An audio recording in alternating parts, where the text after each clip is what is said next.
He conquered the known world, 6 kingdoms, 1,000,000 soldiers, 1 throne, 1 man. He had everything a human being could ever want, except more time. So the most powerful man in the history of China did something no one had ever dared. He declared war on the one enemy no army had ever beaten: death. He spent a fortune. He sent thousands to die for it. He swallowed poison to win it. This is the story of how he lost that war, and what they did with his body no one saw coming. He was born behind enemy lines, 259 BC, in Handan, the capital of Zhao, an enemy state. His name was Ying Zheng. His father was a Qin prince named Zichu, a spare son shipped off to a rival court as a guarantee of peace and left there to rot, powerless, broke, forgotten, until one of the richest merchants in China looked at that ruined prince and saw the deal of a lifetime. His name was Lu Buwei, and his philosophy was simple: a rare commodity is worth hoarding. He poured a fortune into the forgotten prince, bribed his way into the Qin court, and bought Zichu a path to the throne. He even gave Zichu his own beautiful concubine, a dancer named Zhao Ji. She became the mother of Ying Zheng, and to this day, legend whispers the boy was never the prince's son at all, but the merchant's. The gamble paid off. Zichu became king of Qin. 3 years later, he was dead. And so, at just 13, Ying Zheng inherited the most dangerous throne on earth, a boy king. And the men who put him there meant to rule through him. The merchant Lu Buwei ran the Qin state as regent. The boy was a puppet. But the first people to betray him would be the ones closest to him of all: his own mother.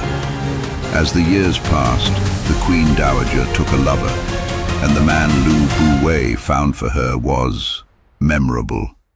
His name was Lao Ai, and the histories record he was famous for exactly one thing: he was monstrously well endowed. His audition, the histories say, was a party trick. He could spin a small wheel of wood using nothing but himself. To smuggle him into the palace, they faked his castration and passed him off as a eunuch. He and the Queen Dowager hid 2 secret sons. Honestly, this man's story is insane enough for its own episode. China's own Rasputin. Want it? Tell me in the comments. And then Lao Ai got greedy. He decided one of those boys should be king instead. 238 BC. As Ying Zheng, now 21, knelt for the ceremony that would finally make him a true king, Lao Ai struck. He stole the royal seals, raised an army, and marched to wipe the young king out. He lost. And the king the world would come to fear showed it, for the first time, what he was. Lao Ai was torn apart. 5 chariots, 5 directions. His 2 half-brothers, the secret sons, killed. His mother locked away. And the merchant who had bought his family a kingdom, Lu Buwei, handed a cup of poison. He drank it. Ying Zheng was now, finally, alone at the top. And he had learned the one lesson that would rule the rest of his life. Trust no one. Not your mother, not the man who made you, no one. He no longer simply wanted to rule the world. He wanted to control every single thing in it. He had inherited more than a throne. He had inherited a machine. A century earlier, Qin had been rebuilt into a single weapon.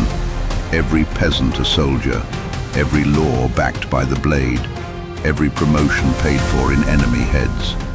The most ruthless war machine the world had ever produced. And Ying Zheng aimed it at everyone. One by one, the 6 kingdoms fell. Han, first to break, 230 BC. Zhao, the state that held him hostage as a child, he took his revenge. 228. Wei, drowned when he turned a river loose on its capital. 225. Chu, the largest of them all. The first invasion failed, so he sent 600,000 men and broke it. 223. Yan knew it couldn't win a war, so it tried to end one with a single knife. It sent an assassin to the Qin court with a dagger rolled inside a map. When the map unrolled to its end, the blade appeared. He missed. A few years later, Yan fell anyway.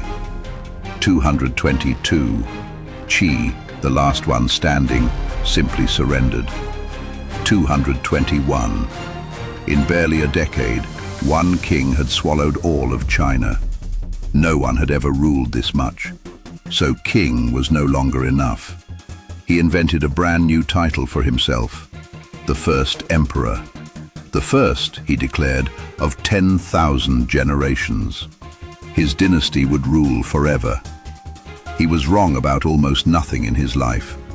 He was catastrophically wrong about that. He set about remaking the world in his own image. One script for everyone, one currency, one law, one width for the axle of every cart, so every road in the empire fit his. He standardized an entire civilization in a single reign. But a man who trusts no one fears one thing above all: ideas he can't control. 213 BC. He ordered the books burned, philosophy, poetry, the histories of every kingdom he had wiped off the map, so that history itself would begin with him. The next year, the scholars who had failed to find him immortality turned on him and fled. By the history's account, he had 460 of them buried alive. To seal the empire against the horse tribes of the north, he linked the broken walls of the old kingdoms into one unbroken line. The Great Wall, built on the backs of hundreds of thousands of conscripts, peasants, prisoners, worked to death in the cold far from home. Many never came back, and legend says the dead were buried where they fell, inside the very wall they were building. And for himself, he began the largest tomb the world had ever seen, a buried city, a whole army to guard him in the afterlife. Thousands of life-sized soldiers sculpted in clay, and almost every face is different. The histories say it took 700,000 laborers, and the workmen who knew where its treasures and traps were hidden. Legend says they were sealed inside the tomb, alive with him. Everything he built to outlast time itself. There was only one thing the first emperor could not conquer: his own death, and it terrified him. More than once, assassins came for him. Each attempt left him more paranoid than the last. He hid which palace he slept in. He built covered roads so no one could see where he moved. To reveal where the emperor was to die. And slowly, the fear hardened into an obsession. If he could not be protected from death, then he would simply never die. He would become immortal. He sent fleets across the Eastern Sea to find the islands of the immortals and bring back the elixir of eternal life. Thousands of young men and women sailed east to find a drug that did not exist. Not one of them ever came back. His court alchemists swore they could brew immortality themselves, and many historians believe what they fed him was laced with cinnabar and mercury, the elixir of eternal life. If so, it was poison. Dose by dose, the cure for death may have been the very thing killing him. He even had the afterlife built to his taste. A tomb where, the histories say, 100 rivers of liquid mercury flowed like the Yangtze and the Yellow River, beneath a ceiling painted with all the stars of heaven. 2,000 years later, the soil above that tomb still tests positive for mercury, exactly where the rivers were said to run. The man who would live forever was poisoning himself to do it. 210 BC, on his fifth grand tour across the empire, still chasing the elixir, still hunting the islands of the immortals, the first emperor collapsed.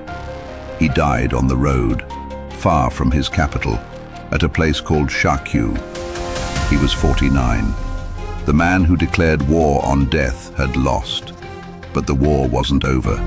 The cover-up was just beginning. Only a handful of people were told the emperor was dead. His chief eunuch, Zhao Gao, his prime minister, Li Si, and his youngest son, traveling with him, Hu Hai, and a few of his most trusted servants. An empire without an emperor is a powder keg. If word got out before the throne was secured, the whole thing could explode into civil war. So they hid the body. They kept the imperial carriage rolling onward, as if the emperor were merely ill. Meals carried inside on schedule. Officials still bowed and delivered their reports to a corpse. But it was the height of summer, and a body rots. Soon the stench of decay was leaking out of the imperial carriage for everyone to smell. So Zhao Gao gave an order. A cart was loaded with salted fish, a whole reeking load of it, and driven right alongside the emperor's carriage. One rotting stench to bury another. The most powerful man in the history of China came home hidden in a wagon of rotten fish. And as the corpse rode home, the three of them forged his final will. The rightful heir was his eldest son, Fusu, a decent man stationed far away on the northern wall. They sent him a forged letter in his dead father's name. It ordered him to take his own life. He obeyed. The great general Meng Tian refused to believe the order, so they threw him in chains and later forced poison down him too. And the boy they could control, Hu Hai, was made the second emperor. The empire, built to last 10,000 generations, now belonged to a puppet, and the eunuch pulling his strings. Zhao Gao ruled from the shadow of the throne. To find out exactly who would obey him, he played a game. He presented a deer to the court and called it a horse. The officials who dared say, "That's a deer," were marked, and then they disappeared. Li Si, the mind who had designed the entire empire, was cut in half at the waist in the public market. Then Zhao Gao murdered the puppet emperor too, and out beyond the palace walls, the empire was already burning. Crushed by the wall, the tomb, the taxes, the burned books and the buried men, the people had risen. One of them, a conscript named Chen Sheng, gave the revolt a cry that would outlive the empire and every empire after it. Kings and nobles, are they really born to it? Every cruelty the first emperor ever ordered came due at once. An empire meant to last 10,000 generations was gone within 4 years of his death. And yet, the first emperor united a land that many believe still carries his name, China, from Qin. He was the first to bind the north behind a single wall, the ancestor of the one the world still walks today, and an army of clay that has stood guard over him for more than 2,000 years. He defeated 6 kingdoms, assassin after assassin, and armies in their hundreds of thousands. He declared war on death itself. Death never lost a battle. Welcome to the Dragon Files. Subscribe for more.